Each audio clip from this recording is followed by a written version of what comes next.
Für was brauchen Sie denn einen Pömpel, wenn Sie nach Afghanistan fliegen? Ich habe gerade im Moment, vielleicht wie Sie sehen, gerade Magenbeschwerden. Okay.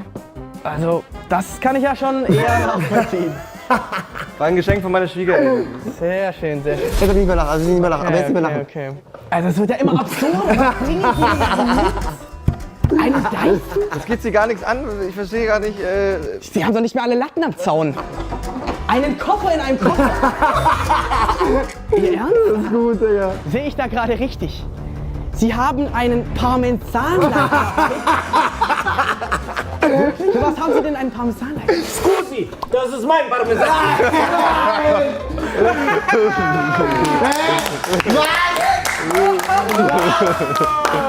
Wie lange